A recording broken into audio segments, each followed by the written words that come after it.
Hello students, welcome to Vaghela studies channel. મિત્રો, આ ચેનલમાં તમારું સ્વાગત છે. જો તમે મારી ચેનલમાં નવા હોય તો સૌપ્રથમ મારી ચેનલને લાઈક કરો, શેર કરો અને તમારા મિત્રોને શેર કરો કે જેથી કરીને મારા તમામ નોટિફિકેશન વિડીયો તેમના સુધી પહોંચી શકે. મિત્રો, આજે આપણે ધોરણ 10 ગાલા અસાઇનમેન્ટ તેમાં વિજ્ઞાન વિષયના સેક્શન એનું સોલ્યુશન કરવાનું છે. પ્રશ્નપત્ર 3, પ્રશ્નપત્ર પહેલું અને બીજું તેમના સોલ્યુશનો મેં અત્યાર સુધીમાં આપી દીધેલા છે. તો આજે આપણે પ્રશ્નપત્ર 3 તેમાં વિભાગ એનું સોલ્યુશન લઈએ છીએ. વિભાગ એની વાત કરીએ તો વિભાગ એ 24 ગુણનો છે. સૌથી વધુ ગુણ વિભાગ એના છે અને તે હેતુલક્ષી પ્રશ્નો આધારિત છે. પ્રશ્ન પહેલો જે છે એમસીક્યુ 6 એમસીક્યુ છે. બ્યુટેનોલનું આણ્વીય સૂત્ર જણાવો. જવાબમાં સી આવશે, C4H9OH. બીજો એમસીક્યુ, લાલ કીડી ડંખ મારે છે ત્યારે આપણા શરીરમાં કયું રસાયણ દાખલ થાય છે? જવાબમાં સી, મિથેનોઇક એસિડ. ત્રીજું, વિદ્યુત પરિપથમાં વપરાતા કયા ઘટકની સંજ્ઞા આ રીતની છે? જવાબ સી, ચલ અવરોધ. ચોથું, મનુષ્યમાં મૂત્રપિંડ એ ખાલી જગ્યા સાથે સંકળાયેલ તંત્રનો ભાગ છે. જવાબમાં સી, ઉત્સર્જન. પાંચમું, અંતર્ગોર અરીસાની સામે વસ્તુને કયા સ્થાને મૂકી હોય તો તેનું પ્રતિબિંબ પણ તે જ સ્થાને મળે છે? જવાબમાં બી, વક્રતા કેન્દ્ર પર. છઠ્ઠું એમસીક્યુ, તારાના ટમટમવા માટે કઈ પ્રકાશીય ઘટના જવાબદાર છે? જવાબમાં સી, વાતાવરણીય વક્રીભવન. હવે 6 ખાલી જગ્યાઓ છે. તો 7મી ખાલી જગ્યા, કાર્બન પરમાણુ અન્ય કાર્બન પરમાણુઓ સાથે સહસંયોજક બંધ બનાવવાની અદ્વિતીય ક્ષમતા ધરાવે છે. કાર્બનના આ ગુણધર્મને ખાલી જગ્યા કહે છે. જવાબ, કેટેનેશન.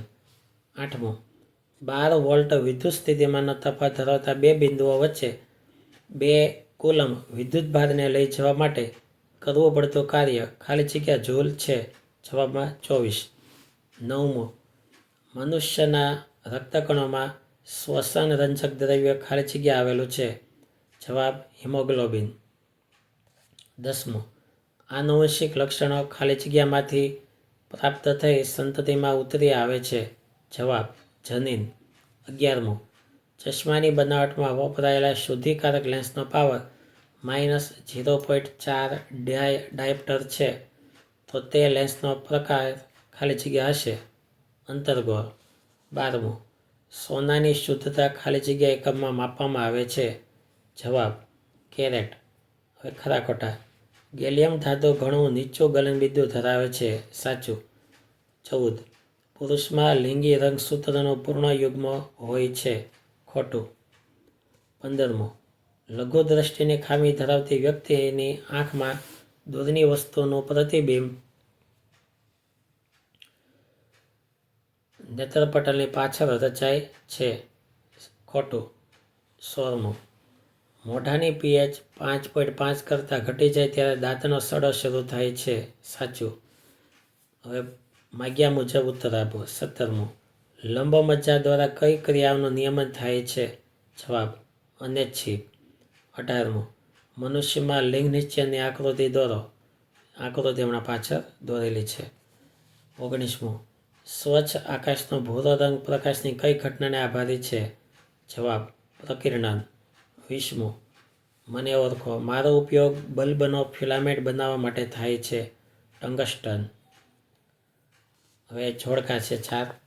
21મું, ઓક્સિન તેમની સામે સી આવશે.